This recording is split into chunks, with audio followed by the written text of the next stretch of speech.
En Polanco la opulencia tiene el aroma penetrante de las velas perfumadas y el tacto gélido del mármol más fino. Sentado en la penumbra de mi propia mansión, escuchaba el rodar seco y metálico de las ruedas de la silla de Mateo sobre el suelo pulido. Era el único sonido que habitaba este vacío desde el funeral de María.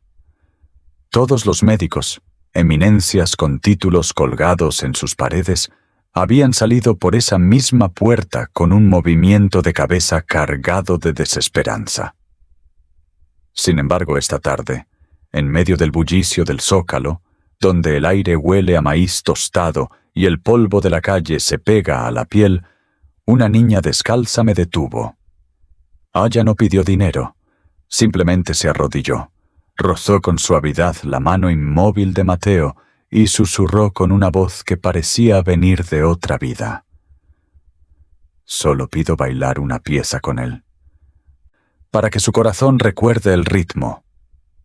De repente, Mateo apretó mi manga con una fuerza que me dolió. Tragué saliva, mirando cómo la mano sucia de la pequeña envolvía los dedos pálidos de mi hijo, y asentí levemente en medio del estruendo de la plaza. La sombra de la mansión en Polanco se proyectaba larga sobre el césped verde esmeralda, silenciosa y pesada, como mi propia alma en este momento. En la Ciudad de México dicen que si posees una casa en Polanco, tienes el mundo entero a tus pies. Yo, Santiago Díaz, solía creer ciegamente en eso. Tenía contratos millonarios, coches de importación relucientes y un nombre que infundía respeto en cualquier sala de juntas.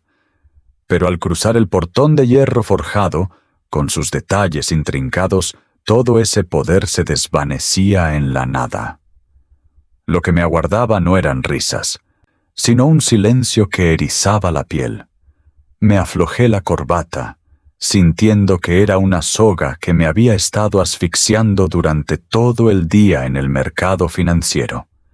El suave aroma de las velas y el sándalo flotaba en el gran salón, pero no lograba ocultar el olor de la soledad. Aminoré el paso al pasar por la sala de estar. Allí, junto al gran ventanal que daba al jardín de rosas, estaba sentado Mateo, mi hijo, el único tesoro que me quedaba después de aquel día fatídico. Mateo estaba sentado en una silla de ruedas de fibra de carbono, el modelo más avanzado que el dinero podía comprar. Solo tenía 7 años, la edad en la que debería estar corriendo por las plazas al ritmo de la música de los mariachis o pateando un balón en las viejas calles empedradas. Pero ahora, las piernas de Mateo estaban inertes.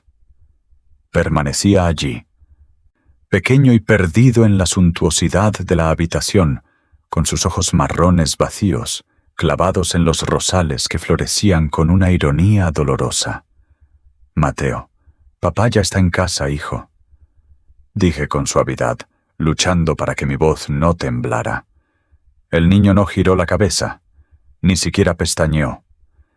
El atardecer dorado de la ciudad bañaba su rostro pálido con una melancolía sagrada, recordándome a las estatuas de los santos en la antigua capilla donde su abuela, doña Beatriz, solía ir a rezar. Me acerqué y puse mi mano sobre sus hombros pequeños. A través del fino jersey de lana, sentí la rigidez de su cuerpo. Mateo no sufría una parálisis por una lesión física. Los mejores médicos, desde Monterrey hasta Houston, neurólogos líderes con certificados que cubrían sus paredes, habían llegado a la misma conclusión tras infinitas resonancias y electromiografías. Las piernas de Mateo estaban perfectamente sanas. Simplemente, ya no quiere caminar, señor Santiago, me había dicho un viejo doctor con voz compungida. El choque por la pérdida de su madre ha bloqueado su espíritu. Su cuerpo está cumpliendo una sentencia de autocautiverio. Miré hacia el jardín. Esas rosas rojas eran la misma variedad que María, mi esposa, había cultivado con sus propias manos. Su fragancia solía ser el olor de la felicidad, de las tardes en familia compartiendo un café de olla mientras escuchábamos una guitarra lejana en el parque. Pero desde que María se fue en aquel accidente, las rosas seguían floreciendo, mientras que el latido de esta casa se había detenido. Lourdes, la leal ama de llaves que nos había acompañado por décadas, se acercó en silencio. Colocó una taza de café caliente sobre la mesa de madera junto a mí. El vapor ascendía cargado con el aroma a canela y piloncillo. «El niño no ha comido nada en toda la tarde, señor Santiago», murmuró con sus ojos cansados llenos de lástima. Doña Beatriz le leyó oraciones durante 2 horas, pero... Dejó la frase en el aire. Sabía lo que quería decir. Ni las oraciones, ni las medicinas, ni el dinero, ni el poder eran capaces de derribar la muralla que Mateo había construido a su alrededor.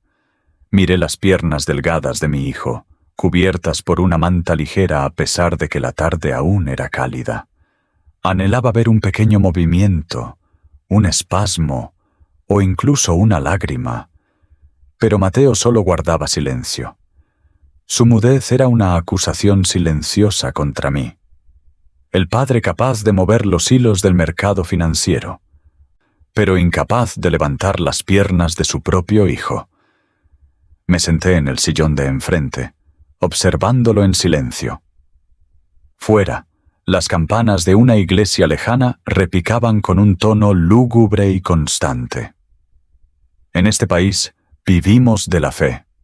Dicen que cuando la ciencia llega a su límite, la fuerza del espíritu abre nuevos caminos.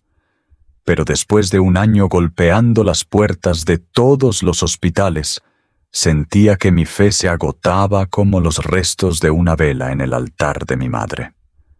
Dios mío, recé para mis adentros, una súplica rara que brotaba del fondo de mi alma desde el funeral de María. No necesito ni un peso más. No necesito el respeto del mundo. Solo necesito que mi hijo vuelva a vivir. Dame una señal, lo que sea. El viento de la tarde sopló suavemente, haciendo vibrar los pétalos de las rosas. Mateo seguía allí, inmóvil como una naturaleza muerta en el corazón del reluciente Polanco. Me di cuenta de que, en este castillo de mármol, todos éramos prisioneros.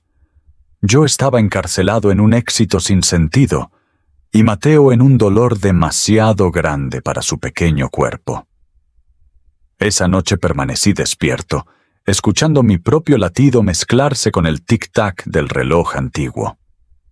No sabía que, en otro rincón de la ciudad, donde las calles no están empedradas y las casas no huelen a velas aromáticas, otro destino se movía en silencio.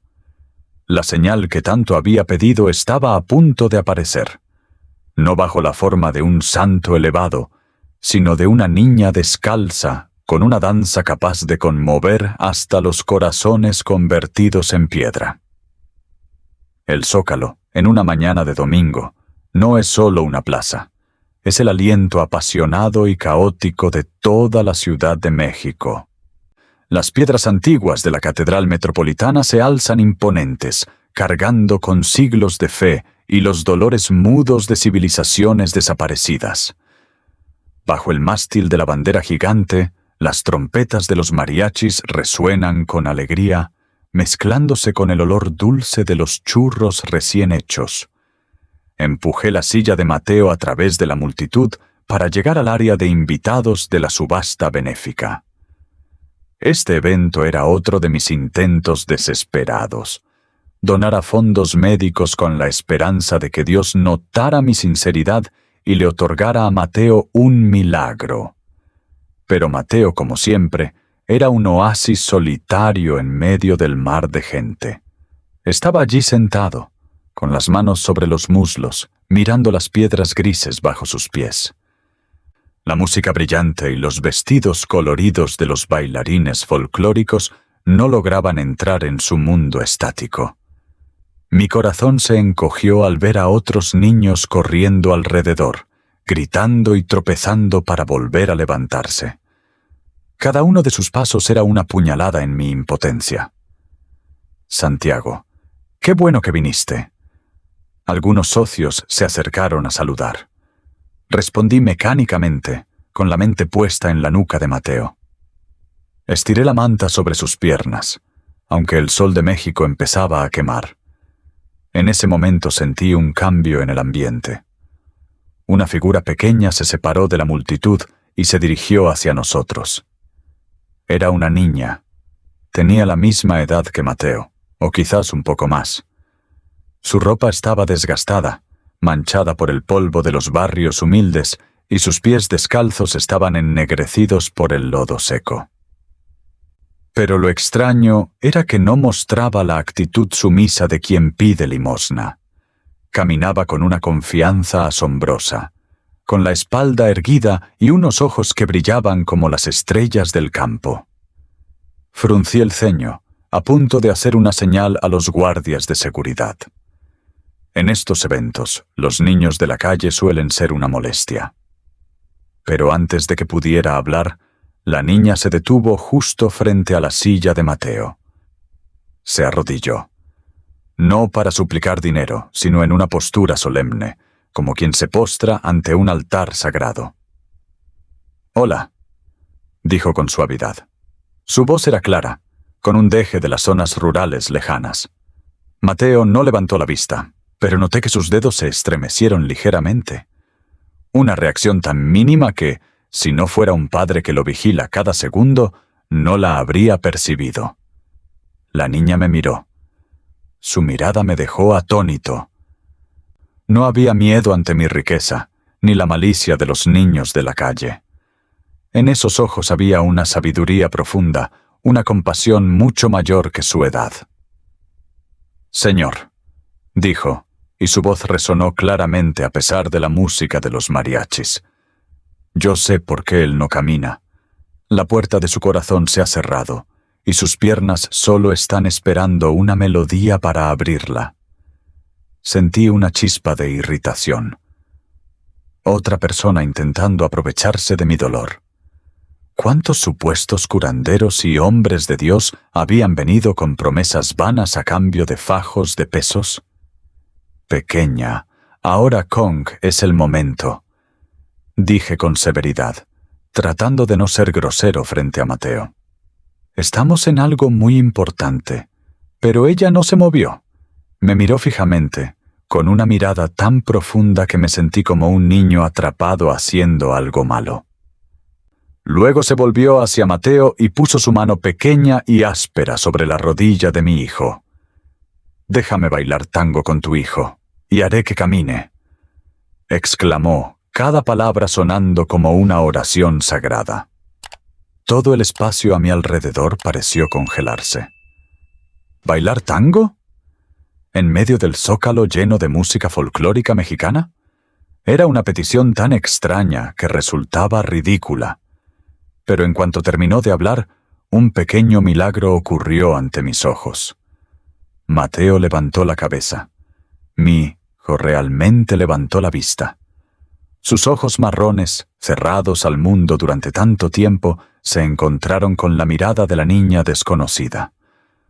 Hubo una chispa, una conexión que no podía explicar con ninguna ley física ni conocimiento médico. Por primera vez en 12 largos meses, vi un destello en los ojos de mi hijo. No era alegría todavía, sino curiosidad. Una respuesta a un llamado profundo. «¿Tango?», balbuceó Mateo. Su voz estaba ronca por la falta de uso. Mi corazón pareció estallar en mi pecho. Había hablado. Había reaccionado. La niña sonrió, una sonrisa radiante que iluminó su rostro sucio. Me miró, esperando una respuesta. En ese momento, entre la suntuosidad de la élite y el bullicio del zócalo, comprendí que estaba ante una encrucijada. Mi razón me decía que la alejara, pero mi corazón de padre desesperado quería aferrarse a esa última esperanza. «¿Quién eres?», pregunté con la voz quebrada. «Soy Lucía». Se puso de pie, sacudiendo el polvo de su viejo vestido. Y no quiero su dinero, señor. Solo quiero bailar con él, porque mi madre decía, cuando las piernas se cansan, deja que el alma guíe con pasos de danza. Miré a mi hijo, luego a la pequeña niña que estaba allí con la dignidad de una reina entre harapos.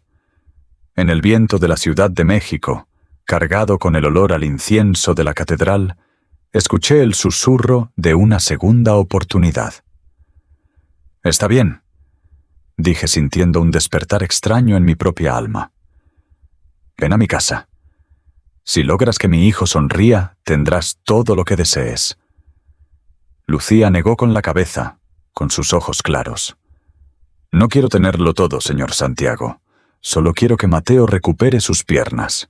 Y así, en medio de la plaza histórica, donde las almas antiguas aún se esconden entre los muros de piedra, se firmó un pacto, no con tinta, sino con fe y la promesa de una danza de resurrección.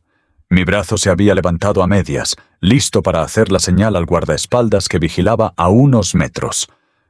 Iba a terminar con esta distracción y devolverle al zócalo ese orden artificial que yo tanto valoraba. Pero en ese instante ocurrió algo que sacudió los cimientos de mi mundo. Bajo mi chaqueta de lino costosa, sentí un tirón, débil, tembloroso, pero innegable. Bajé la mirada. La pequeña mano de Mateo, esos dedos que siempre colgaban sin vida, estaban aferrados con fuerza a mi manga. No me miraba. Su vista seguía fija en el rostro de Lucía. Pero ese apretón era la súplica más intensa que jamás había recibido. Era como si dijera, «Papá, no eches a la esperanza».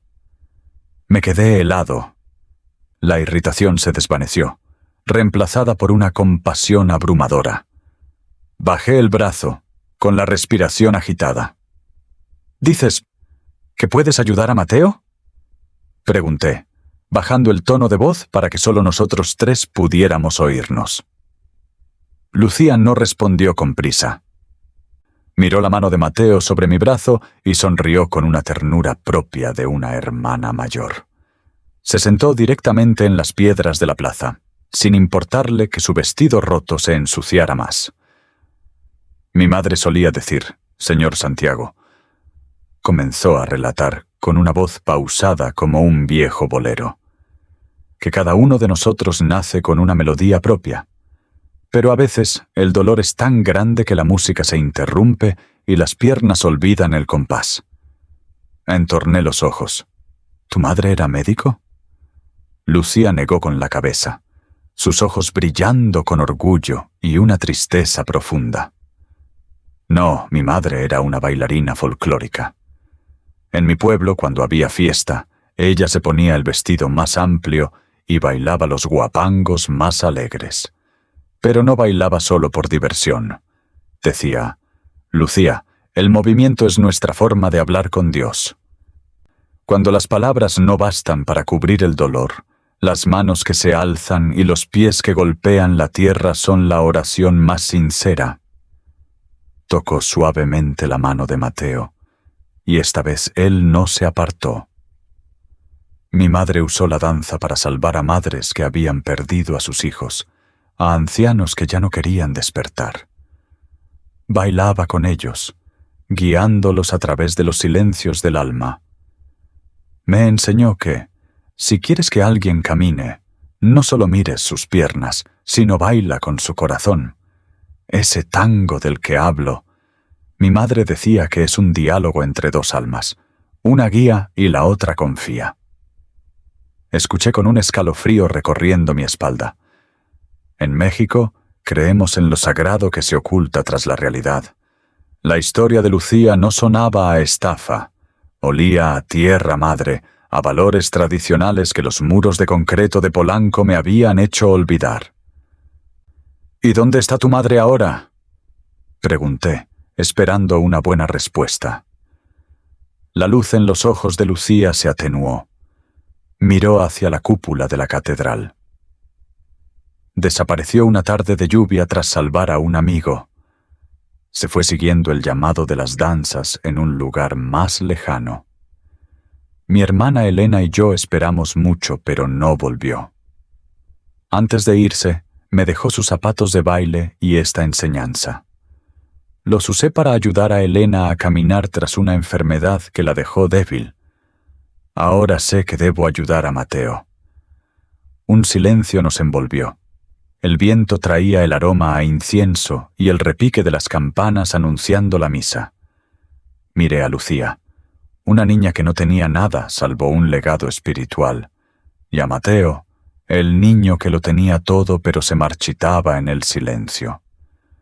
Mi orgullo de millonario y mi fe ciega en la ciencia se estaban desmoronando. En los ojos de Lucía no veía avaricia, sino una justicia extraña. Ella poseía lo que mi dinero no podía comprar y estaba dispuesta a darlo por pura empatía. ¿Estás segura?, pregunté con voz trémula. Mi casa es muy grande pero muy fría. No hay música como aquí. Lucía se levantó, se sacudió las rodillas y me miró con la determinación de quien conoce el sabor de la amargura. La música no está en la casa, señor Santiago. Está en la forma en que nos miramos. Si nos permite estar cerca de Mateo, llevaré la música de mi madre allí. Bailaré hasta que Mateo quiera seguir mis pasos. Miré a mi hijo, y por primera vez en lo que pareció una eternidad, no vi un espejo de mi propio vacío.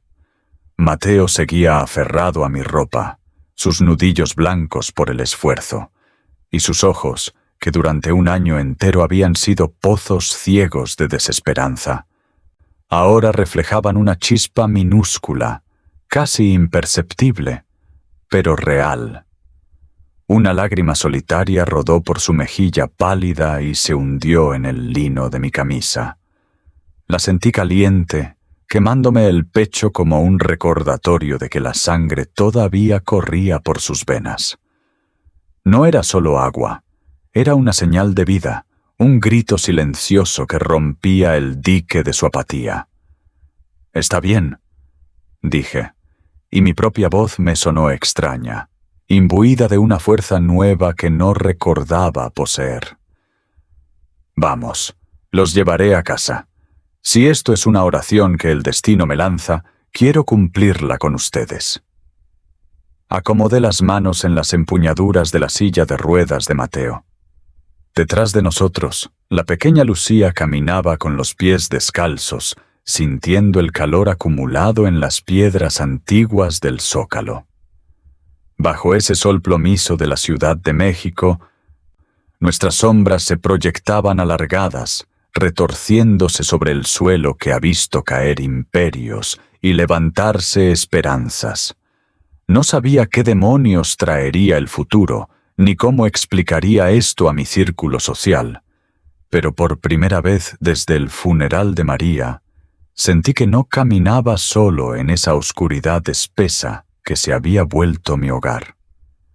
El milagro, me di cuenta en ese instante, a veces no viene de los rascacielos de cristal ni de los cheques de 6 ceros, sino del legado de una bailarina pobre que sobrevive a través de las manos de una niña sin casa, pero con el alma rebosante de compasión. Mi Mercedes-Benz negro reluciente esperaba a unos metros como una pantera de metal vigilando el caos de la plaza.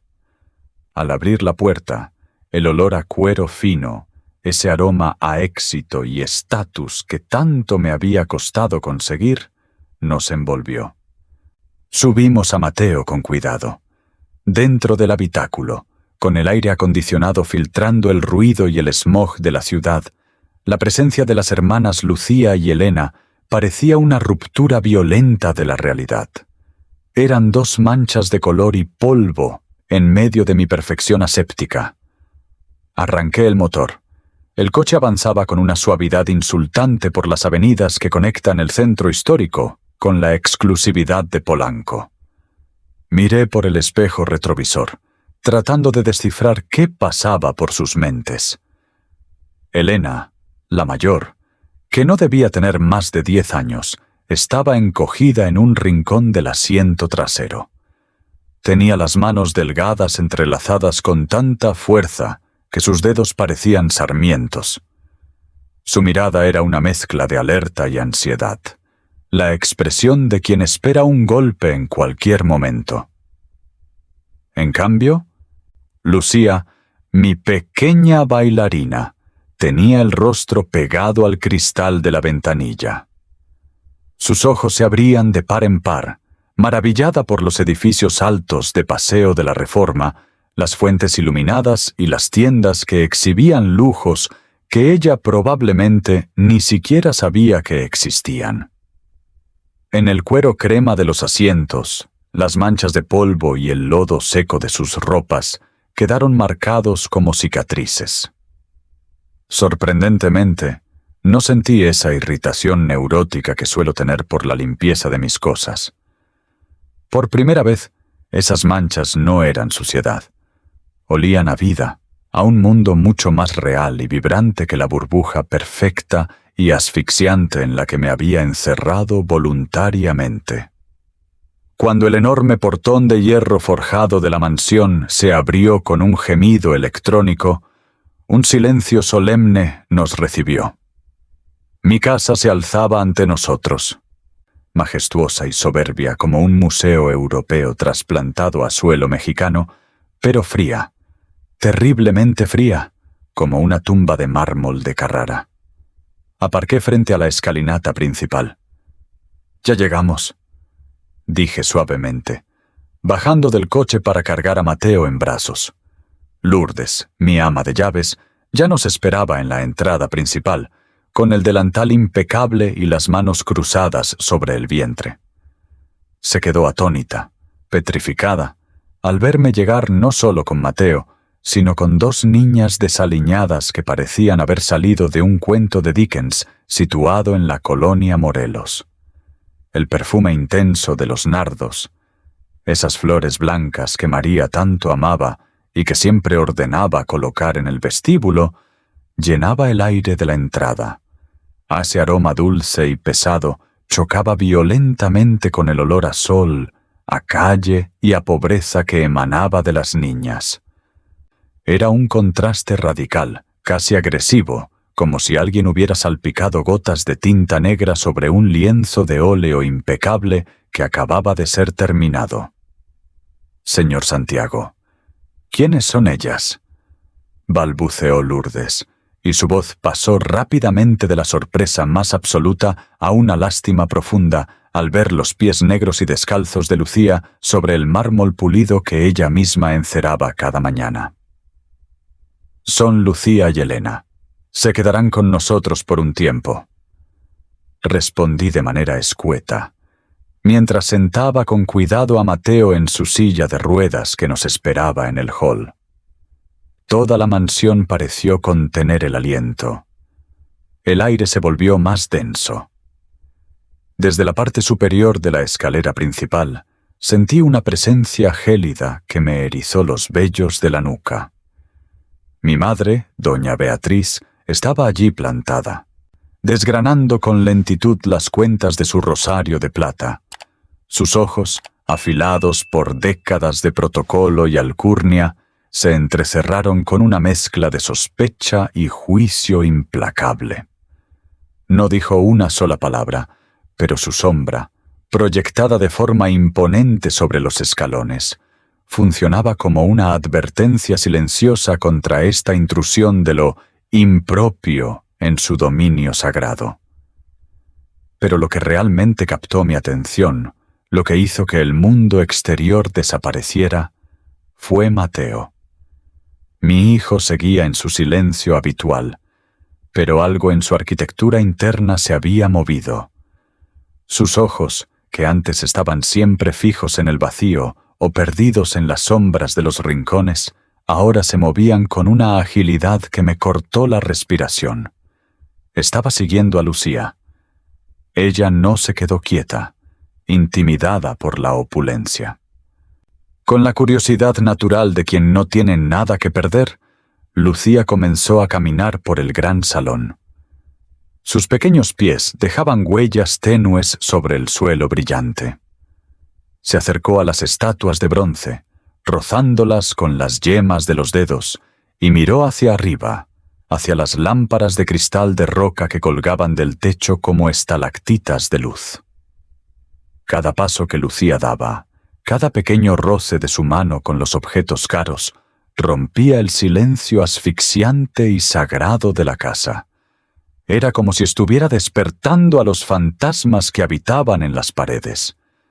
Y Mateo estaba girando la cabeza. Lenta, muy lentamente, con un esfuerzo que se notaba en la tensión de su cuello, pero seguía la figura de Lucía. Mi corazón dio un vuelco violento. La esperanza. Ese sentimiento traicionero que yo había intentado sofocar con todas mis fuerzas para no volver a sufrir, resurgió con una ferocidad que me dolió. Vi a Mateo curvar ligeramente la comisura de sus labios. No era todavía una sonrisa, pero sí una concentración intensa, un interés genuino. Parecía hipnotizado, atraído por esa libertad y ese espíritu salvaje que Lucía había traído consigo, como si ella hubiera metido un vendaval de aire fresco en este castillo sombrío. «Este lugar es muy grande, señor Santiago», dijo Lucía, y su voz resonó en la cúpula del salón con una claridad asombrosa. «Pero me parece que le falta algo. Le falta un poquito de risa». Elena, al oírla, le tiró del brazo con brusquedad para que se callara. Su rostro seguía pálido, lleno de un miedo que me hizo comprender cuántas veces habrían sido rechazadas antes. Me acerqué a ellas y me puse a su altura, tratando de suavizar mis facciones de hombre de negocios. Desde ahora tendrán su propia habitación, tendrán ropa limpia y comida de la que les guste. Les dije con el tono más cálido que pude rescatar de mi memoria. Pero a cambio, Lucía, debes cumplir la promesa que me hiciste en la plaza. Lucía me miró fijamente a los ojos, con una madurez que no correspondía a su cuerpo pequeño. Luego se volvió hacia Mateo. Se acercó a su silla, ignorando por completo las barreras invisibles de clase y dinero que nos rodeaban. Tomó la mano de mi hijo, una mano morena, pequeña y ruda por el trabajo temprano, sosteniendo una mano pálida, suave y débil por el desuso. «Pequeño dueño», susurró Lucía, y su voz fue como el viento suave que sopla entre las rosas del jardín. «Tu casa es muy linda, pero yo prefiero tus ojos cuando me miras. Mañana te voy a mostrar el milagro que me enseñó mi madre». Mateo no respondió con palabras, pero esta vez no retiró la mano. Dejó que ella la sostuviera. En ese espacio inmenso, saturado de frío y de riquezas inútiles, ese contacto humano, sencillo y honesto, era lo único cálido que existía. Miré de reojo hacia la escalera. Doña Beatriz se había retirado a su habitación, cerrando la puerta con un golpe seco y pesado que retumbó en todo el piso superior. Sabía que la lucha por la vida de mi hijo apenas estaba comenzando. La presencia de estas dos niñas de la calle iba a ser la tormenta necesaria que barrería el orden estricto y la melancolía de los días. «Lourdes», llamé a mi ama de llaves, «prepara una cena especial para todos y, por favor, haz un café de olla, de esos que huelen bien a canela y piloncillo. El aroma de la tradición pronto llenaría la casa, igual que el calor empezaba a filtrarse, gota a gota, en nuestros corazones de hielo». Al ver a Lucía empujar con suavidad la silla de Mateo hacia el comedor, tuve la sensación extraña de que María, en algún rincón del universo, estaba sonriendo. La esperanza ya no era un concepto abstracto. Estaba allí mismo, caminando descalza frente a mí. La primera noche en la mansión Díaz transcurrió bajo un silencio que ya no era pesado, sino expectante. yo no podía dormir. Me quedé en mi cama, mirando cómo las sombras de los cipreses del jardín bailaban en el techo, atento a cualquier ruido extraño que pudiera venir del ala de invitados. Mi corazón latía con una mezcla agridulce de anticipación y un miedo sordo. ¿Y si todo esto era una ilusión? Había dado instrucciones precisas para que les prepararan una de las habitaciones más lujosas, justo al lado de la de Mateo.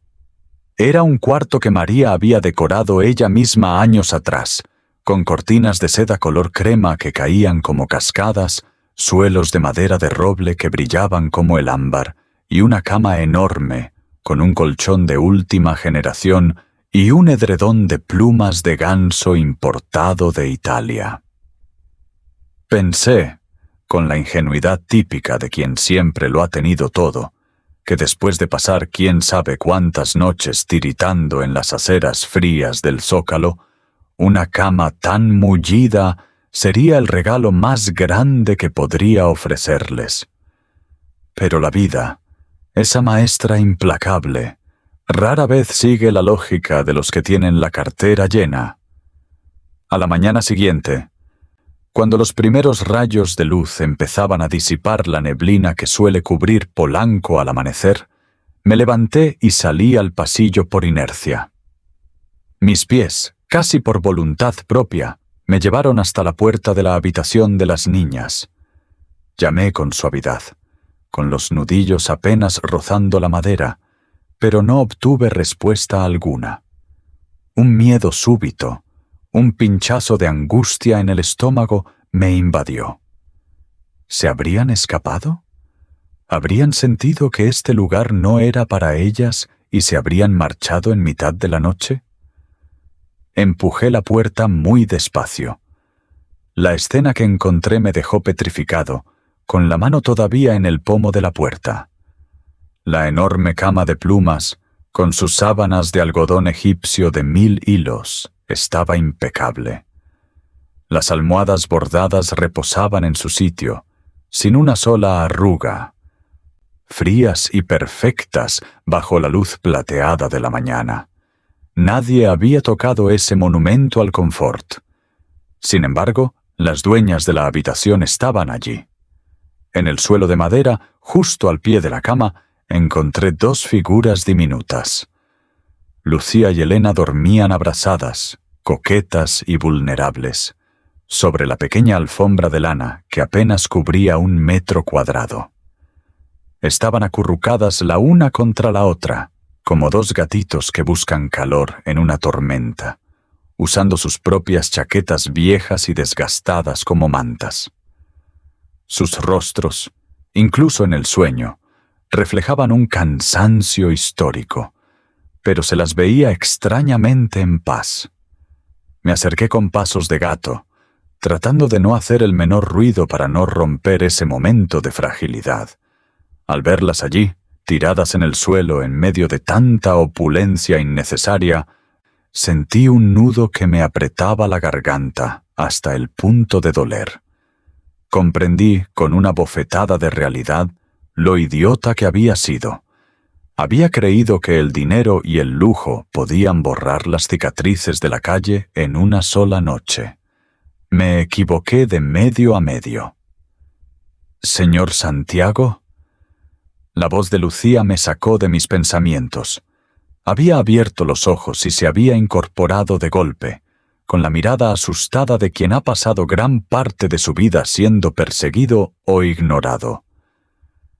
Elena también despertó al instante, poniéndose delante de su hermana con un instinto protector que me partió el alma.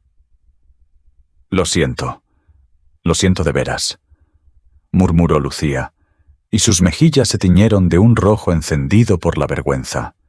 De verdad que intentamos dormir ahí arriba, en esa cosa blanca.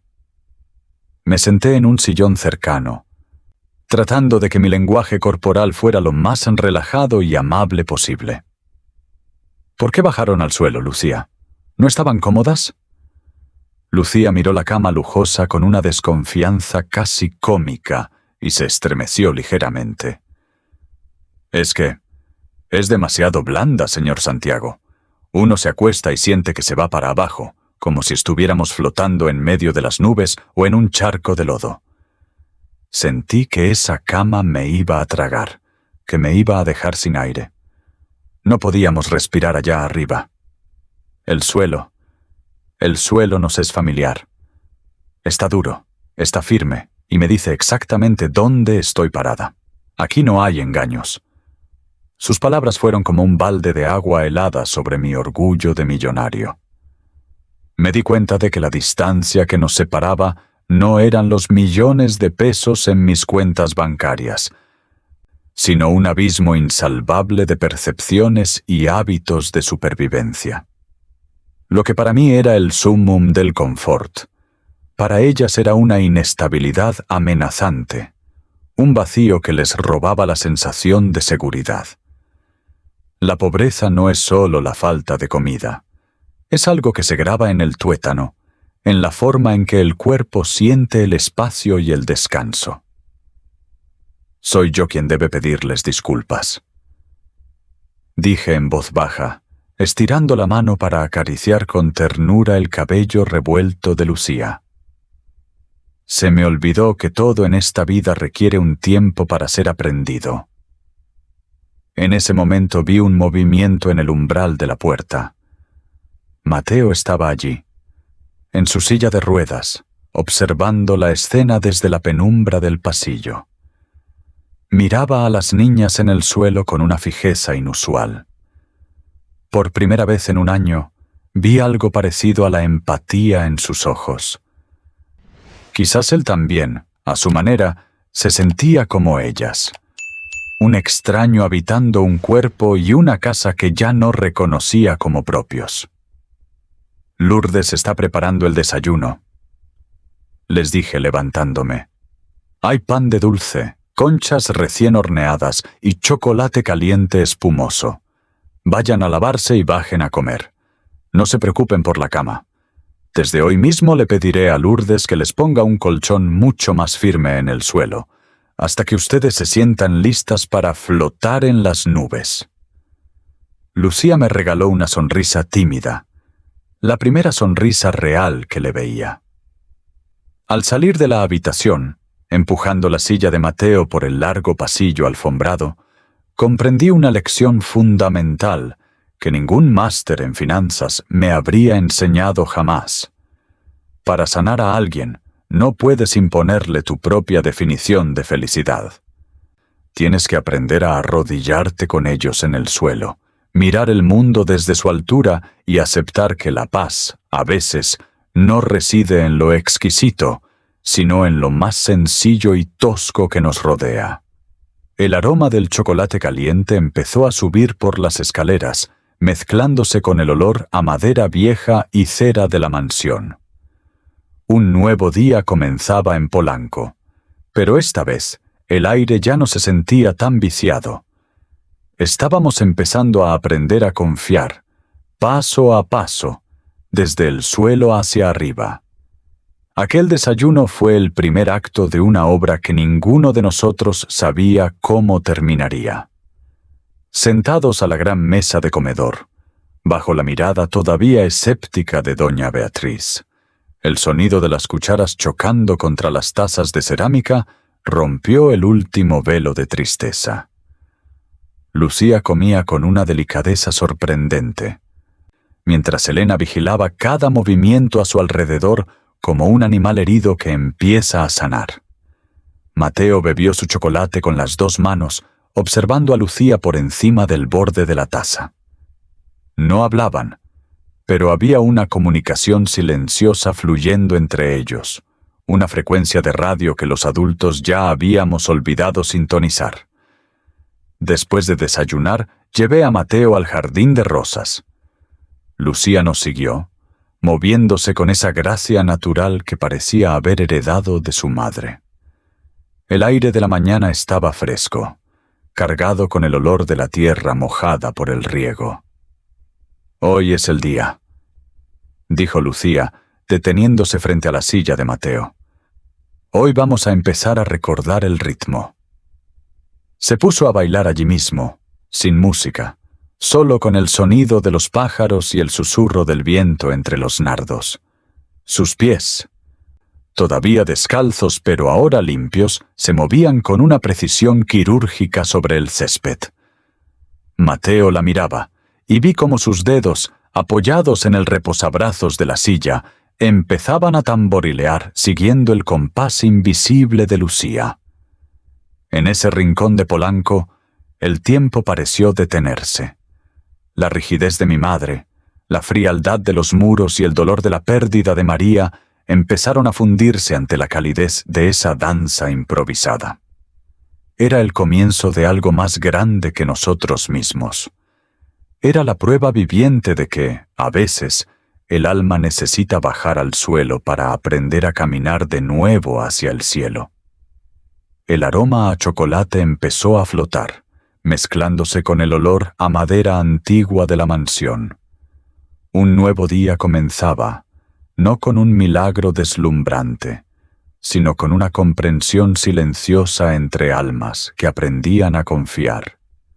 La presencia de Lucía y su hermana en la mansión Díaz era como una nota discordante en una sinfonía demasiado perfecta. Podía sentir la tensión emanando de los muros de mármol, especialmente cuando doña Beatriz aparecía al final del pasillo. Para mi madre, una aristócrata de la vieja escuela mexicana, el mundo se dividía en fronteras infranqueables. No aceptaba que niñas sin origen caminaran libremente por la casa ancestral con ropas raídas. Para protegerlas de sus miradas gélidas, tomé una decisión que me dolió. Lucía, ¿te importaría, mientras estés aquí, usar esto? Le entregué una caja de cartón. Dentro estaba el uniforme de ayudante joven que Lourdes había preparado, un vestido negro sencillo por debajo de la rodilla y un delantal blanco inmaculado con encajes finos. Le expliqué que era la forma de que doña Beatriz las dejara trabajar con Mateo. Esperaba resistencia, pero Lucía me sorprendió de nuevo. Tomó la prenda y acarició la tela con sus manos curtidas. El negro de la tierra nocturna y el blanco de la luna, exclamó con alegría. Me gusta, señor Santiago. Mi madre decía que la ropa no hace a la persona, pero puede convertir cada día en una función. 15 minutos después, Lucía salió del probador. Si temía que el uniforme apagara su personalidad, me equivoqué. Lucía llevaba ese atuendo con un orgullo asombroso. Caminaba erguida, con la barbilla en alto y el delantal ceñido a su cintura diminuta. El traje no la hacía parecer una sirvienta. Parecía un vestuario teatral que portaba con total seguridad. Sus ojos brillaban más sobre el fondo negro. Tomó un plumero largo, pero no como una herramienta de trabajo pesado, sino como si fuera una pareja de baile invisible. «Mira, Mateo», llamó. El niño la miró desde su esquina en el salón, donde el sol de la tarde filtraba por las cortinas de seda. Por primera vez, la oscuridad de la habitación fue rasgada por una energía vibrante. Lucía empezó a moverse. No limpiaba de forma convencional. Caminaba al ritmo de tas, tas, lento, lento, rápido. Era el ritmo del tango oculto en su mente. Al pasar el plumero por una estatua o un jarrón, giraba con arte, haciendo que su falda negra se abriera y cerrara rítmicamente. El sonido de sus pequeños tacones golpeando el suelo de roble creaba un compás seco y vibrante. Canturreaba una melodía antigua de su pueblo. Esa imagen de la niña de uniforme, trabajando y bailando con orgullo de reina, creaba un contraste hermoso. Convertía lo mundano en una danza de dignidad. Me apoyé en el marco de la puerta. Mateo ya no miraba al vacío. Seguía cada movimiento de Lucía. Sus ojos brillaban y juraría que sus dedos marcaban el compás en el brazo de la silla. Doña Beatriz pasó por el pasillo y su rosario se detuvo al ver la escena. Iba a hablar, pero al ver la vitalidad en el rostro de su nieto, guardó silencio. El orgullo natural de Lucía se impuso a los prejuicios. Una niña pobre, vestida de sirvienta, le daba al heredero de los Díaz lo que ninguna fortuna podía: una razón para observar la vida. El aire de la casa perdió su pesadez. Lucía se detuvo ante Mateo y le hizo una reverencia pícara. «¿Qué te parece, Mateo? Este plumero no baila nada mal, ¿eh?» Mateo no sonrió, pero soltó un suspiro de alivio. Asintió levemente. Fue la respuesta más significativa en todo un año. Miré a Lucía con una gratitud infinita. Me enseñó que la dignidad no está en el estatus o la ropa, sino en cómo enfrentamos la vida. En ese uniforme negro y blanco, Lucía no era una empleada. Era una guerrera de esperanza, usando la danza para ahuyentar los fantasmas del pasado que asolaban a mi familia. El sol de la mañana de la Ciudad de México inundaba la sala, calentando el mármol frío. Me quedé tras la puerta entreabierta, observando. Lucía, con su uniforme impecable, no traía instrumentos médicos fríos ni ejercicios tediosos. Traía una radio vieja de plástico desgastado. La puso sobre la mesa y sintonizó un bolero clásico, melancólico y lento. Reconocí la melodía. Era una que María solía tararear. Me dolió el corazón, pero no me alejé. Lucía no le pidió a Mateo que se levantara. Se sentó frente a él en un taburete bajo, tan cerca que sus respiraciones se rozaban. «Mateo», susurró, «hoy no caminaremos. Haremos algo más importante. Dejaremos que el alma hable con la música». Mateo la miró. Sus ojos ya no tenían ese rechazo absoluto. Lucía alzó sus manos ante él. «Mira», dijo. «Imagina que tus dedos son 10 mariposas monarca vibrando al viento. No necesitamos piernas para volar, solo el ritmo». Empezó a mover los dedos al compás del bolero. Lento. Circular. Sus manos dibujaban cintas en el aire. Mateo, hipnotizado, empezó a mover su dedo índice. Fue un movimiento casi invisible, pero para mí fue un terremoto. Sus dedos pálidos empezaron a perseguir los de Lucía. «Muy bien», sonrió ella. «Ahora los hombros. Imagina que te sacudes el polvo del camino. Sube, baja, con la música». Mateo la siguió. Sus hombros, siempre tensos por el dolor, se relajaron. Cada subida era una inhalación profunda. Cada bajada, un suspiro de alivio. Lloré en silencio. Había gastado millones en médicos, pero nunca pensé en enseñarle a respirar o a sentir la música desde las partes pequeñas de su cuerpo. Lucía se detuvo y lo miró con una seriedad que me hizo admirarla. «Mateo», dijo con voz clara, «todos te obligan a caminar, pero olvidan preguntarte si quieres hacerlo. Las piernas son solo herramientas, como los neumáticos de un coche de lujo, pero el corazón es el motor. Si el motor del corazón no quiere arrancar porque le duele mucho, las piernas se pondrán en huelga para protegerte de más daño». Mateo se quedó gélido. Parecía que ella acababa de leer su secreto más profundo. Una lágrima rodó por su mejilla. «Por eso», continuó ella, limpiándole la lágrima con su delantal blanco, «no forzaremos más las piernas. Curaremos el motor primero. Cuando tu corazón se sienta seguro y la música sea tan bella que quieras salir a bailar, las piernas sabrán qué hacer por sí solas». La música se desvaneció, dejando un silencio que ya no olía a tumba, sino a tierra recién sembrada esperando la lluvia. «Mañana, ¿bailamos otra vez?», susurró Mateo. «Sin duda», asintió Lucía. «Bailaremos hasta que Dios quiera bajar a bailar con nosotros». Me alejé por el pasillo sintiéndome ligero. Lucía hizo lo que la medicina no pudo. No usó el bisturí para abrir la herida, sino la música para acariciarla. Aquel sábado en Polanco amaneció envuelto en una bruma inusual, una neblina que parecía descender de los bosques de Chapultepec para abrasar las mansiones de cantera y mármol. Dentro de nuestra residencia, el aire habitualmente estéril y perfumado con nardos costosos fue invadido por un aroma que mis sentidos habían desterrado al rincón de los olvidos dolorosos. La fragancia rústica, dulce y reconfortante de la canela, el anís estrella y el piloncillo.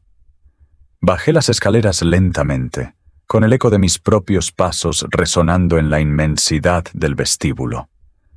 Al llegar a la cocina me detuve en seco. Allí estaba Lourdes, con el rostro iluminado por el vapor cálido que emanaba de una olla de barro de dimensiones generosas. Era la misma olla que había permanecido oculta en lo más profundo de la alacena desde el día en que el coche de María se detuvo para siempre.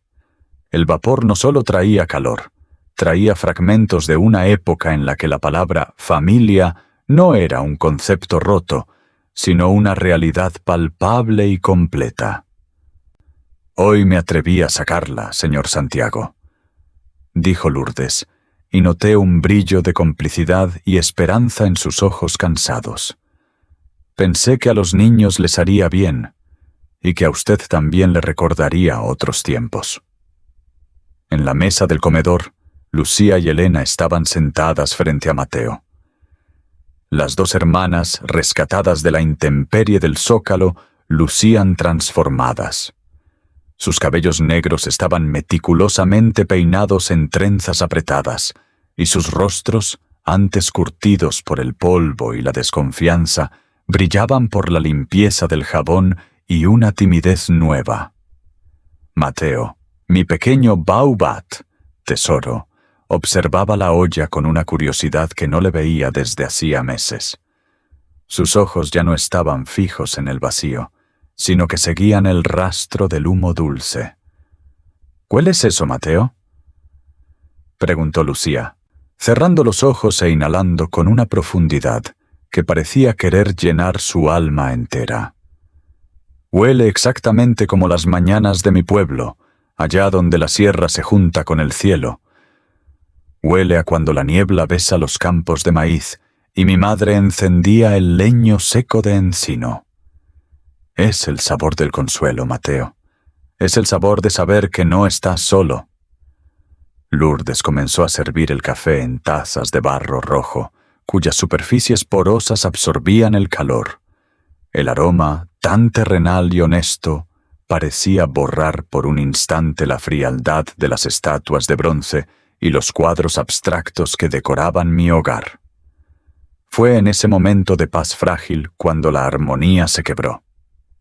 Doña Beatriz, mi madre, entró en el comedor. Su presencia siempre era precedida por el rítmico chocar de su rosario de plata contra su falda de seda. Se detuvo en el umbral, con la espalda tan recta como una columna de mármol, y miró la mesa principal con un desdén que no intentó ocultar. Para ella, aquella olla de barro era una intrusión vulgar en una casa que solo aceptaba porcelana de Limoges y cristalería de Baccarat. «Santiago», dijo, y su voz era como un trozo de hielo cayendo sobre cristal. Creía que en esta casa todavía se respetaban las normas de etiqueta y linaje. ¿Desde cuándo desayunamos como si estuviéramos en un mercado popular? Madre, la invité con un gesto, intentando mantener la calma. Las normas no son las que hacen a una familia, pero el calor humano sí. Por favor, olvide el protocolo por una vez y siéntese con nosotros, solo por esta mañana.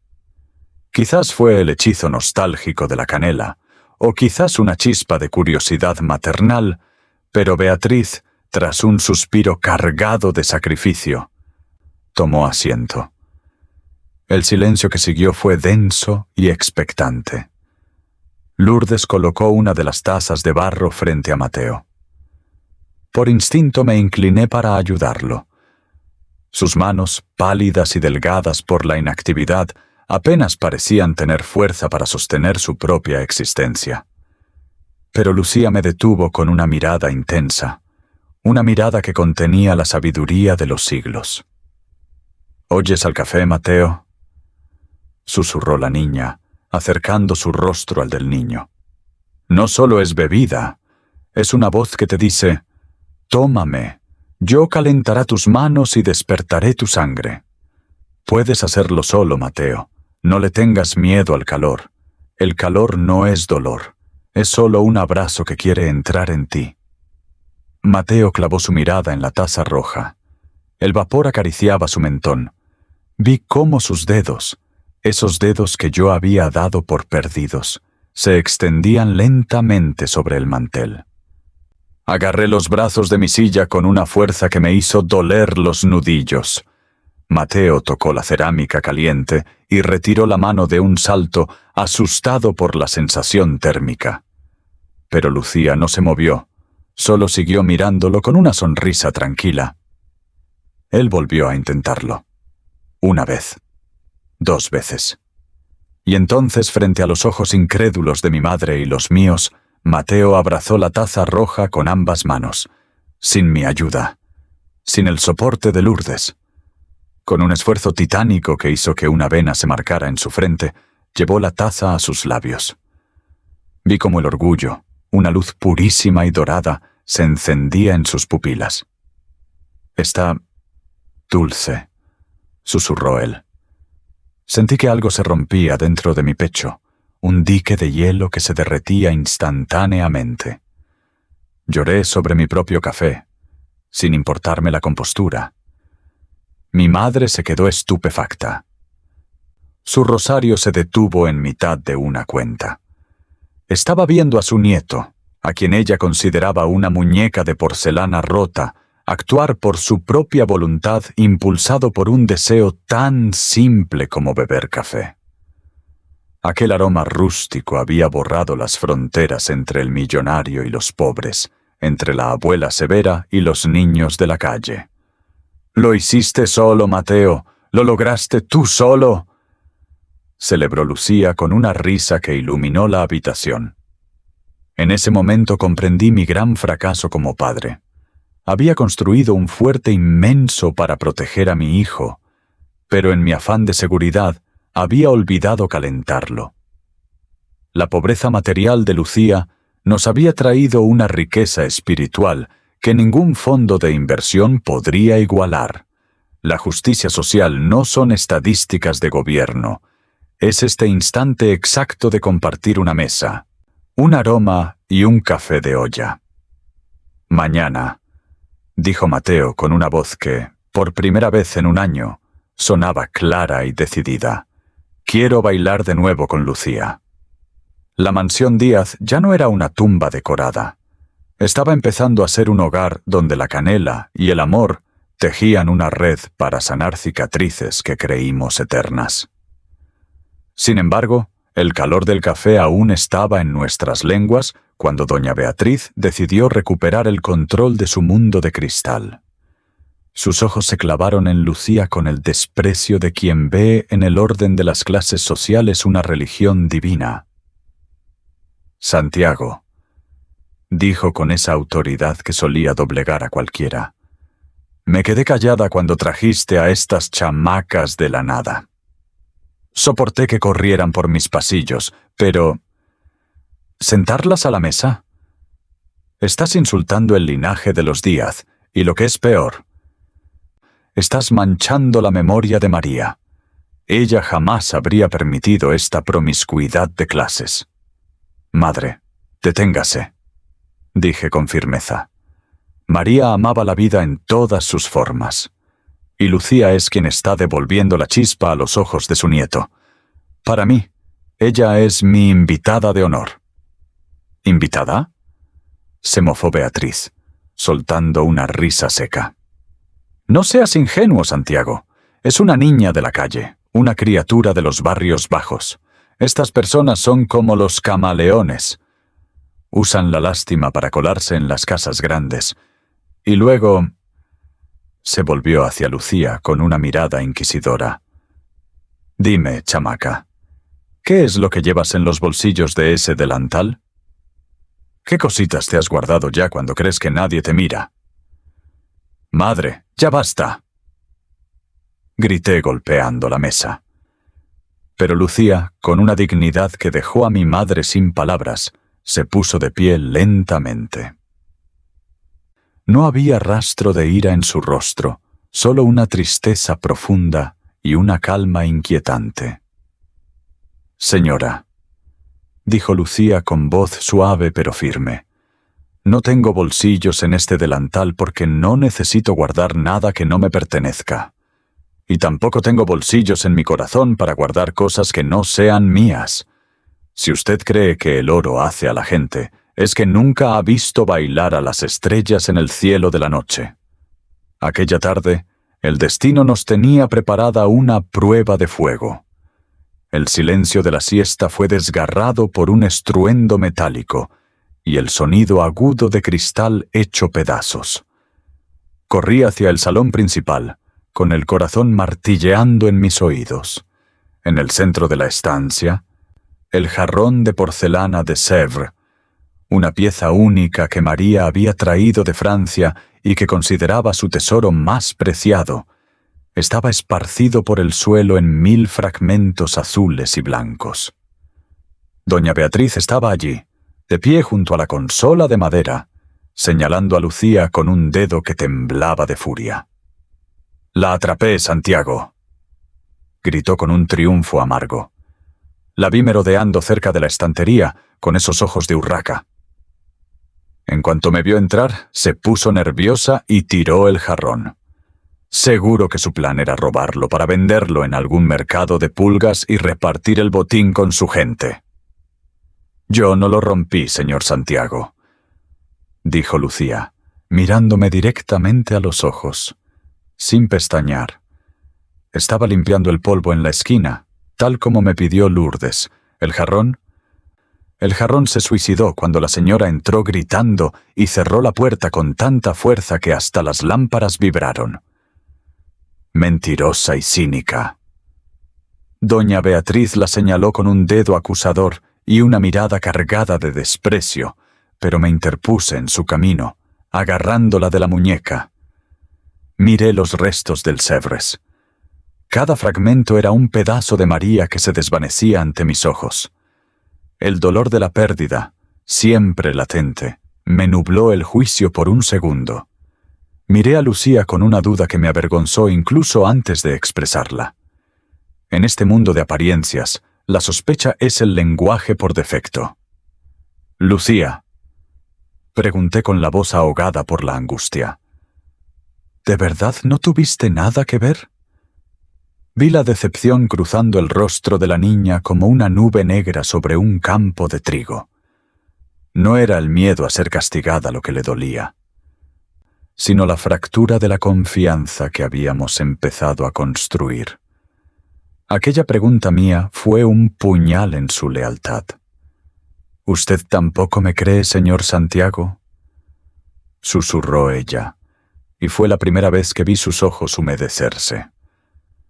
«¿Usted también cree que porque mis pies están descalzos mi mano tiene que ser ladrona?» Mateo apareció en el umbral, impulsando su silla con una destreza nueva. Se detuvo ante la carnicería de porcelana y miró a Lucía, que estaba siendo juzgada en el tribunal del prejuicio. El silencio de la casa se volvió insoportable, una atmósfera eléctrica de sospechas y rencores. «Échala ahora mismo, Santiago», insistió mi madre, soltándose de mi agarre. «Estas gentes solo traen mala suerte, engaño y suciedad a nuestro hogar. Solo traen confusión y desorden a nuestro hogar con sus historias». Me quedé allí, en medio del salón, dividido entre el pasado rígido de mi madre y la esperanza incierta de mi hijo. Sentía que las piezas rotas en el suelo eran el reflejo exacto de mi propio corazón. Vete a tu habitación, Lucía, dije finalmente, sin ser capaz de sostenerle la mirada. Déjame solo. Yo me encargaré de esto. Vi cómo Lucía se alejaba, con los hombros caídos por el peso de una injusticia que conocía demasiado bien. Mateo intentó rozar el borde de su vestido al pasar ella a su lado, pero la niña no lo notó. Estaba sumergida en su propio abismo. El aroma del café de la mañana había sido reemplazado por el olor a rancio de la sospecha y el polvo de la porcelana destruida. Me di cuenta de que la porcelana, por valiosa que sea, puede pegarse. Pero la confianza de un niño que ha sido traicionado no se repara con ningún pegamento del mundo. Doña Beatriz seguía allí, jadeando por el esfuerzo de su ira, aferrada a su rosario como si fuera un amuleto contra la verdad. Pero cuando Lucía estaba a punto de cruzar el umbral para desaparecer en el pasillo, una voz clara, firme y resonante, nos heló la sangre a todos. «Abuela, tú fuiste quien lo tiró. Era Mateo. No fue un susurro, no fue un balbuceo. Fue una frase perfecta, cargada de una autoridad que ningún cheque de mi chequera podría comprar.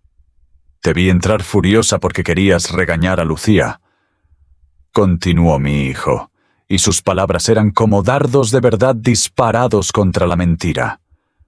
Cerraste la puerta con tanta violencia que el jarrón vibró en la repisa y cayó antes de que Lucía siquiera se diera la vuelta. «¿Tú lo viste, abuela? Viste cómo se rompía y aún así decidiste culparla. Mentiste». Mi madre retrocedió. Su rostro aristocrático se tornó pálido como la cera. Su red de mentiras había sido desnudada por el niño al que ella más amaba, el mismo niño que había guardado un silencio sepulcral durante un año entero. Sentí una descarga de adrenalina recorriendo mi espina dorsal. Mateo había recuperado su fluidez verbal para defender la justicia, para proteger a la única persona que lo había tratado como un ser humano y no como un paciente. Lucía se detuvo en la puerta, bañada por la luz anaranjada del atardecer que se filtraba por el ventanal. Aquella luz la envolvía en un aura de santidad callejera. Comprendí entonces que Lucía no solo estaba curando las piernas de Mateo, estaba realizando una cirugía mayor en su alma. Lo había traído de vuelta del silencio más profundo a través de su presencia pura, su música y su honestidad insobornable. «Lucía, por favor, perdóname», murmuré, sintiéndome el hombre más pequeño de la tierra. «Señor Santiago, no se preocupe por el jarrón», dijo ella, volviéndose lentamente. «El jarrón ya se rompió y ya no tiene remedio. Lo que me duele es que en el mundo de ustedes piensen que la pobreza siempre tiene que traer mentiras escondidas debajo de la lengua. He visto a mucha gente buena ser abandonada solo porque no tenían un objeto de lujo que protegiera su honor ante los ojos de los demás». Caminó de regreso hacia Mateo y tomó su mano con una ternura infinita. «Gracias por hablar por mí, Mateo. Hoy has bailado la danza más hermosa de todas con tus palabras. Has usado tu voz para salvar la verdad, y eso vale más que 1000 jarrones traídos de Francia». Luego, Lucía me miró con una profundidad que me hizo temblar. ¿Saben por qué tengo fe en que Mateo caminará? No es por los doctores ni por el dinero. Es porque hoy vi a mi hermana Elena volver a ser una persona. Hace 2 años, cuando la gran inundación arrasó nuestro pueblo, un muro de piedra cayó sobre sus piernas. Los médicos de la capital dijeron que se quedaría postrada para siempre. Pero yo no les creí. No podía creerles. Recordé a mi madre y su fe en el movimiento. Cada noche ponía esa radio vieja y la obligaba a mover los dedos de los pies al ritmo de la música. Bailé cientos de noches frente a ella, hasta que un día Elena se hartó tanto de mis vueltas que se levantó por puro coraje para intentar apagar la radio. En ese momento entendí que la música tiene el poder de obligar al alma a tomar el mando del cuerpo. Doña Beatriz se retiró del salón en un silencio absoluto, derrotada no por la fuerza, sino por la verdad absoluta de su nieto. Me senté en el suelo junto a los niños, sin importarme que los trozos de porcelana pudieran cortar mis pantalones caros. El aroma de los nardos de María volvía a ser dulce, despojándose de la amargura de la sospecha. Mañana, dije mirando a Mateo a los ojos, no nos quedaremos encerrados. Mañana bailaremos en el jardín. Dejaremos que el sol y el viento sean nuestros músicos personales. Mateo sonrió, una sonrisa real que iluminó sus facciones. El castillo de Polanco ya no era una tumba decorada. La vida estaba empezando a brotar con fuerza entre las grietas de nuestra opulencia. El lunes por la mañana, la atmósfera de la casa cambió radicalmente con la llegada del doctor Mendoza. Mendoza era, sin duda, el mejor neurólogo de todo México, un hombre cuya reputación estaba construida sobre datos empíricos, escáneres cerebrales y una fe ciega en lo que se puede medir con un aparato. Entró en la mansión con su bata blanca impecable, desprendiendo ese olor a desinfectante y esterilidad que siempre me había causado una ansiedad sorda. Nos reunimos en el salón donde Lucía estaba terminando de limpiar el piano. Mendoza revisó los últimos informes con el ceño fruncido, consultando su tableta con gestos mecánicos. Se acercó a Mateo y con el desapego propio de quien ve un mecanismo en lugar de un niño, golpeó su rodilla con el martillo de reflejos. El resultado fue el de siempre. Nada. Las piernas de mi hijo seguían tan inertes como dos troncos de madera seca. Mendoza soltó un suspiro cargado de una superioridad que me molestó profundamente. «Santiago, tenemos que ser realistas», dijo ajustándose las gafas. «No hay cambios significativos en la respuesta motriz. Me han informado de que has decidido suspender las sesiones de fisioterapia intensiva para...» Miró a Lucía con una mueca de incredulidad. ¿Para dejar que el niño baile con una de tus empleadas? Santiago, la ciencia necesita pruebas tangibles, no juegos de barrio ni supersticiones sentimentales. Lucía, que había estado escuchando desde la esquina, dejó el plumero sobre el piano y avanzó hacia el centro de la habitación. No se veía intimidada por el título universitario de Mendoza, ni por su actitud condescendiente. «Doctor», dijo la niña con una serenidad que dejó a Mendoza mudo por un segundo. «Usted usa ese martillito de metal para preguntarle a las piernas, pero las piernas de Mateo están durmiendo un sueño muy profundo. A alguien que duerme no se le despierta golpeando la ventana con fuerza. Se le despierta cantándole una canción que su corazón reconozca». Mendoza soltó una carcajada seca, sin una gota de humor. «Esto no es un espectáculo folclórico, niña. Es medicina de vanguardia». «Entonces, si es tan amable, doctor, mire con atención», respondió Lucía con una firmeza inquebrantable. Ella se acercó a Mateo y comenzó a chasquear los dedos con un ritmo de tango pausado, marcando el compás con la punta de su pie sobre el mármol. No necesitábamos la radio. Su propia voz empezó a entonar una melodía hipnótica, una canción de cuna guerrera que parecía vibrar en las paredes del salón. «Mateo», canturreó ella, «¿puedes oírlo? Es el latido de la tierra, el ritmo de tu propia sangre pidiendo permiso para correr». Lucía comenzó a dar vueltas cortas alrededor de la silla de ruedas, moviendo sus brazos como si estuviera tejiendo hilos invisibles de energía en el aire. Sus ojos estaban clavados en los de Mateo, en una comunicación que iba más allá de lo biológico. Y entonces ocurrió lo que Mendoza habría jurado que era imposible. Debajo de la tela de terciopelo de los pantalones de Mateo, vi un movimiento sutil. El cuádriceps de su pierna derecha vibró. Fue un espasmo, una contracción involuntaria pero evidente.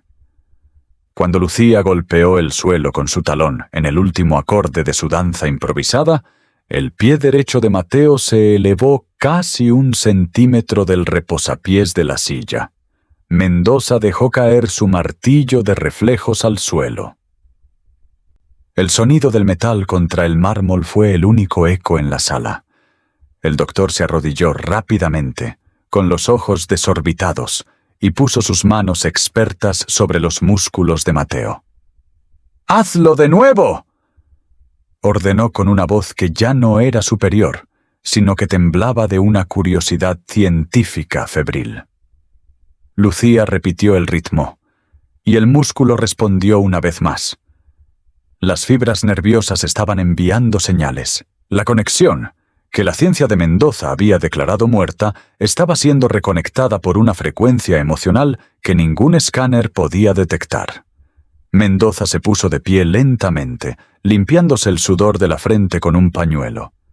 Miró a Lucía con una mezcla de desconcierto y un respeto que nunca creí ver en él. «Es simplemente increíble», susurró para sí mismo. «Santiago. Esto es lo que llamamos neuroplasticidad extrema, activada por estímulos afectivos. Yo he dedicado mi vida a los nervios, pero parece que esta pequeña ha encontrado un atajo a través del alma. No está trabajando sobre el músculo, Santiago.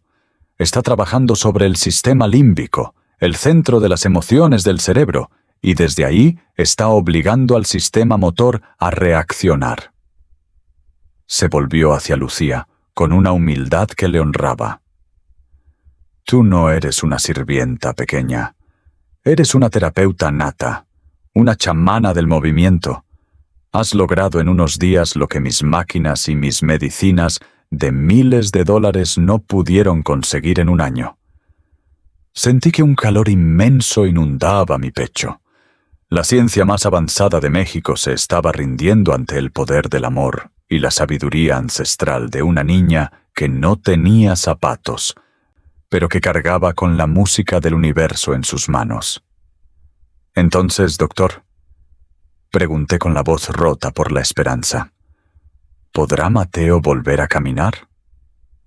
Mendoza asintió, esta vez con una certeza absoluta que me dio la vida. «Llevará tiempo, Santiago.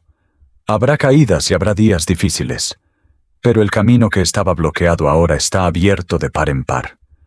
Combinaremos mi supervisión médica con la danza de esta niña. Juntos vamos a salvar a Mateo». Aquella tarde, mientras el sol de Polanco se escondía tras los edificios, vi a Lucía y Mateo en el jardín.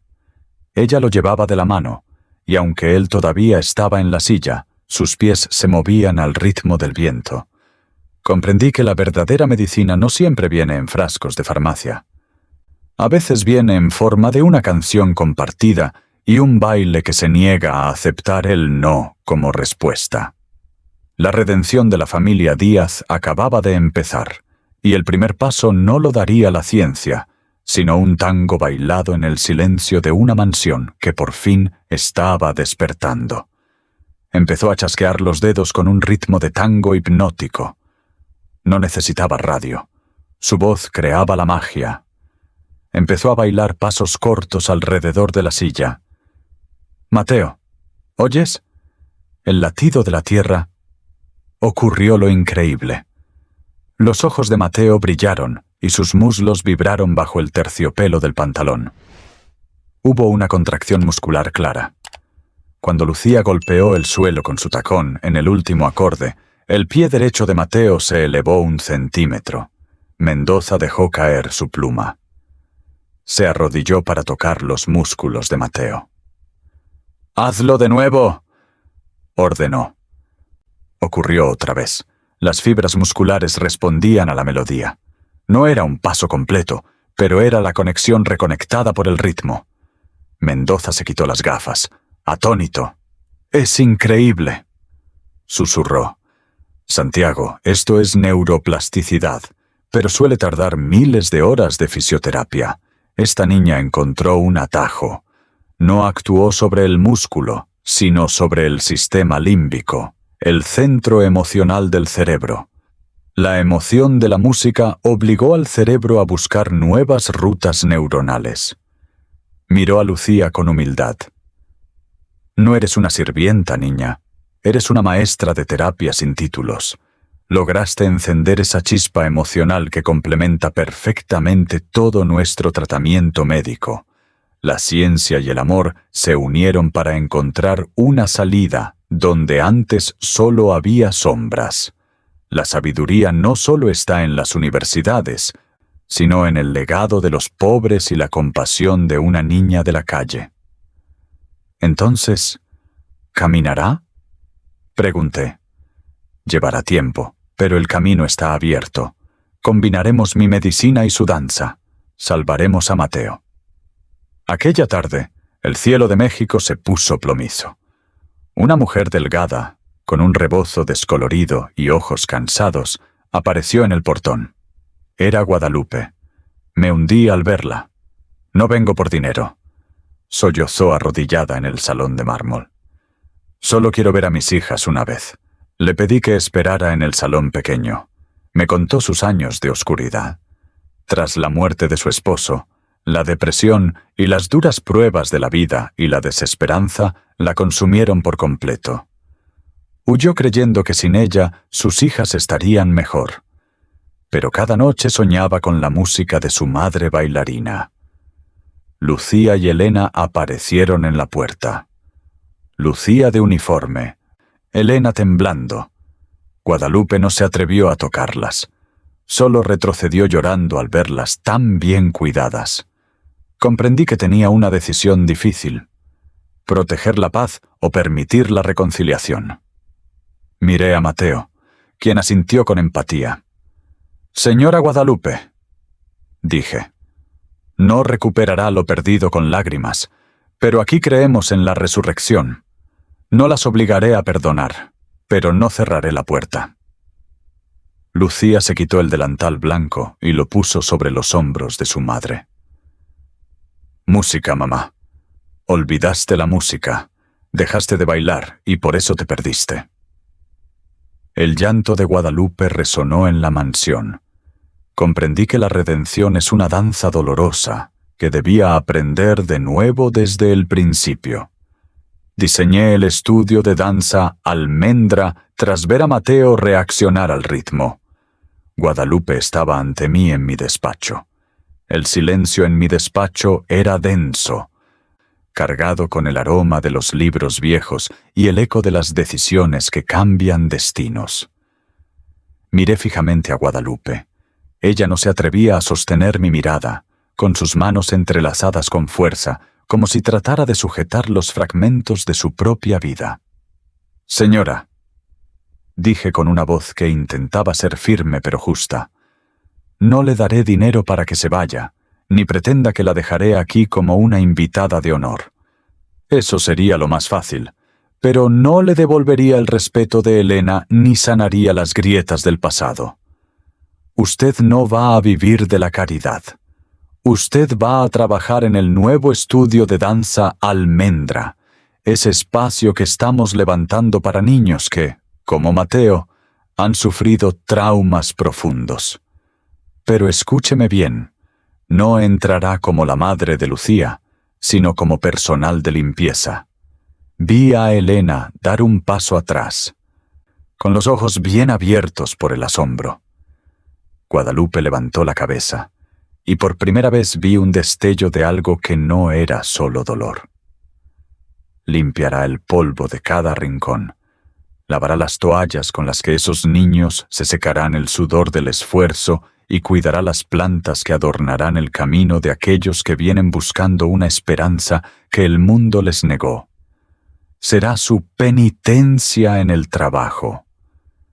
Empezará desde lo más bajo, desde el suelo, ese mismo suelo duro donde sus hijas tuvieron que dormir porque mis camas les resultaban demasiado blandas y ajenas. «Gracias, señor Santiago», sollozó ella, y las lágrimas corrieron libres por sus mejillas curtidas. De verdad, gracias. Necesito este cansancio. Necesito mirar mi reflejo en el espejo y no sentir vergüenza. Limpiaré ese lugar con todo mi amor, como si cada mancha que quite fuera un error que intento borrar de mi historia. Le di el derecho de trabajar para recuperar su dignidad. No quería que fuera una carga económica, quería algo mucho más valioso. Que sus hijas la vieran luchar contra su propia oscuridad, sirviendo a otros, transformando el sudor en orgullo. Al día siguiente, sin quejarse ni una sola vez, Guadalupe empezó a retirar escombros en la obra del estudio. La vi ahí, bajo el sol picante del mediodía, con las manos llenas de cal y polvo, pero con la espalda más erguida que nunca. «Papá Santiago», me dijo Lucía una tarde, mientras observábamos desde la camioneta.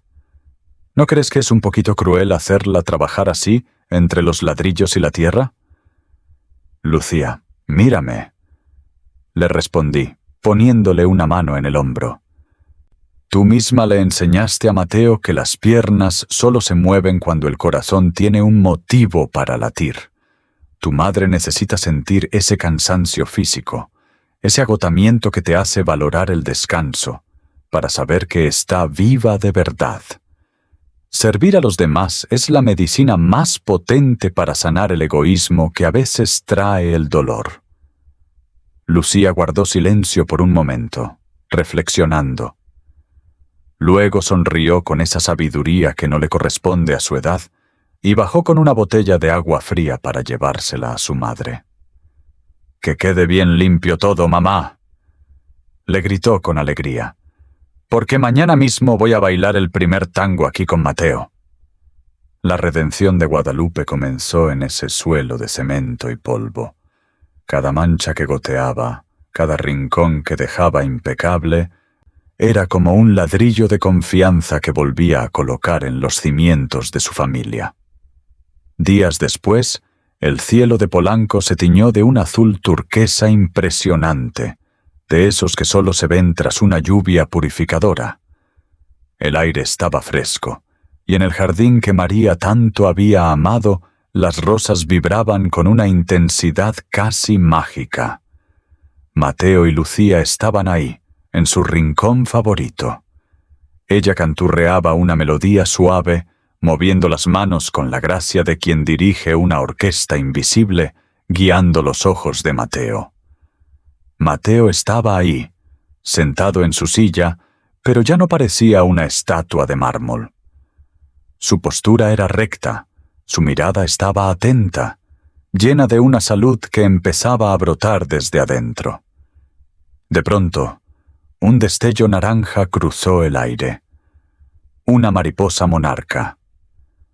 Ese símbolo sagrado de resurrección y de las almas que regresan a casa en nuestro México, voló en círculos sobre ellos. Se movía con una ligereza hipnótica hasta que se posó, con una delicadeza absoluta, en una rosa roja justo al lado de Mateo. Mateo contuvo el aliento. Vi en sus ojos un deseo primigenio, una chispa de curiosidad que quemó cualquier rastro de parálisis o miedo. Por un instante, el mundo entero se detuvo. La mariposa volvió a emprender el vuelo, alejándose apenas unos centímetros hacia el centro del césped, como si lo estuviera invitando a jugar. Y entonces ocurrió el milagro instintivo. Mateo soltó los descansabrazos de la silla. No lo pensó, no lo dudó. Se inclinó hacia adelante y por primera vez en un año de oscuridad, sus piernas encontraron la firmeza de la tierra. Bajo el sol radiante de la tarde, Mateo se puso de pie. Me sujeté a mi propia silla con tanta fuerza que mis nudillos se pusieron blancos. No podía respirar. Sentía que si hacía el más mínimo ruido, el hechizo se rompería. Lucía, a su lado, no hizo el intento de sostenerlo. Ella, en su infinita intuición de niña maestra, sabía que este era su momento, su victoria personal. Un paso, tembloroso, incierto, pero real. 2 pasos. Sus manos buscaban el ritmo del viento para mantener el equilibrio. 3 pasos. Mateo caminó 3 pasos completos siguiendo el rastro de la monarca. Fueron los pasos más largos y gloriosos de toda mi vida. No pude más.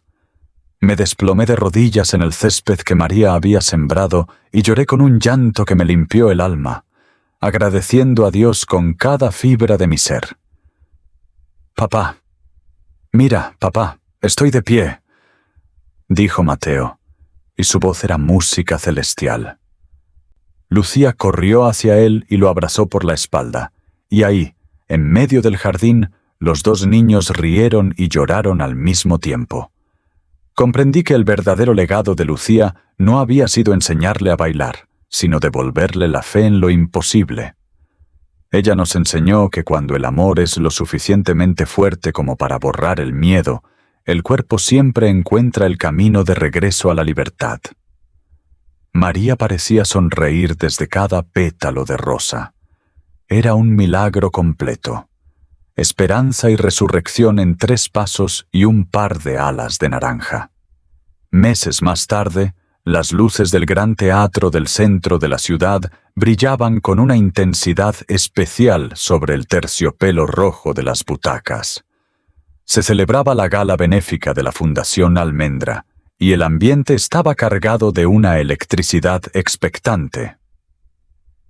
Era el debut oficial de las almas que habían sanado. Detrás de la cortina, Mateo lucía impecable en su traje a medida. A su lado, Lucía era una visión sacada de un sueño. Llevaba un vestido tradicional de Oaxaca, bordado a mano con flores de 1000 colores, y su cabello trenzado con listones de seda. «Papá, estoy listo», dijo Mateo, apretándome la mano con una seguridad que me llenó el pecho de orgullo. Empezaron a sonar los acordes melancólicos de Por una cabeza. Los 2 salieron al escenario bajo un solo haz de luz blanca. El silencio en el teatro era absoluto. Empezaron a bailar. No era una técnica perfecta de academia, pero era algo mucho más poderoso. Era un diálogo entre 2 cuerpos que habían aprendido a comunicarse a través del dolor y la alegría. Mateo lideraba con pasos firmes y elegantes. Lucía giraba a su alrededor como una rosa encendida por el fuego de la vida. Cada paso de Mateo le gritaba al mundo que había vencido a su propia oscuridad. Cada roce de las manos de Lucía recordaba que el amor es el único motor capaz de mover montañas. Terminaron la pieza con una pirueta perfecta y un abrazo eterno que parecía no querer soltarse nunca. El teatro entero estalló en un aplauso ensordecedor. Vi al doctor Mendoza en primera fila, secándose las lágrimas sin pudor, rindiéndose ante lo que sus libros no pudieron explicar. Entonces, en un gesto que nadie esperaba, mi madre, doña Beatriz, subió al escenario. Se acercó a Lucía con una humildad que nunca le había conocido. Con las manos temblorosas se despojó de su collar de perlas, una joya familiar de generaciones, y se lo puso a la niña. «Me equivoqué contigo, pequeña», le susurró al oído, aunque el micrófono alcanzó a captarlo. «Las perlas son caras y brillantes, pero no tienen ni la mitad del brillo que sale de tu corazón. Gracias por devolverme a mi nieto. Gracias por enseñarme a ver de nuevo». La Nochebuena en Polanco llegó, pero esta vez no hubo frialdad ni soberbia en nuestra casa. La mansión Díaz olía como nunca antes. A tamales recién hechos envueltos en hoja de plátano, a café de olla con mucha canela y al dulzor especiado del ponche navideño que burbujeaba en la estufa. Mateo corría por toda la sala persiguiendo a los perros. Lejos, muy lejos de aquella silla de ruedas que ahora descansaba en el ático como un recordatorio de una batalla ganada. En la cocina, Guadalupe y Lourdes trabajaban codo a codo, preparando la cena entre risas y anécdotas. Guadalupe servía con una devoción y un amor que eran parte esencial de su propia redención. Ya no era una extraña, era parte del engranaje que mantenía viva la calidez del hogar. Doña Beatriz, sentada en su sillón favorito, observaba a los niños con una sonrisa de paz que le había quitado 10 años de encima. Me acerqué a ella y le di un beso en la frente. En la mesa, el ponche servido en jarritos de barro despedía un vapor que empañaba los cristales, pero adentro, el fuego de la chimenea y el de nuestros corazones ardían con una fuerza imparable. Aquella noche de 2025, bajo el cielo estrellado de México, entendí que el milagro no fue solo que Mateo caminara. El verdadero milagro fue que una niña descalza, con el alma llena de música, nos enseñó a todos que la riqueza no se mide en cuentas bancarias, sino en la capacidad de bailar juntos, paso a paso, hacia la luz de una nueva vida. Llamé a Lucía y Elena y firmé los papeles legales. Desde hoy, dije, son oficialmente parte de la familia Díaz, mis hijas y hermanas de Mateo. Lucía me dio un abrazo que olía a sol y esperanza. Cenamos tamales y compartimos sueños. Al final, sentado con Lucía bajo las estrellas, le dije, creí que mi dinero salvó a Mateo, pero me equivoqué. Papá Santiago, susurró ella. El baile abrió la puerta de sus piernas, pero tu amor y perdón nos hicieron cruzarla para volver a casa. En esa Navidad de 2025 entendí que el milagro reside en un café con canela, en los pasos de un niño y en abrir el corazón a los extraños. Nuestras heridas se sellaron con una danza llamada familia. El sol de la tarde bañaba la plaza. Mateo y Lucía paseaban con pasos firmes. Miré mis manos y solo quise guardar ese silencio en vez de contratos vacíos. Lucía sonrió. Todas las heridas sanan si escuchamos el latido de la bondad. Lección de vida.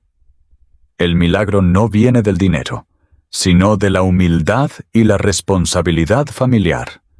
Abrir el corazón al extraño con compasión es encontrar el camino a nuestro propio hogar.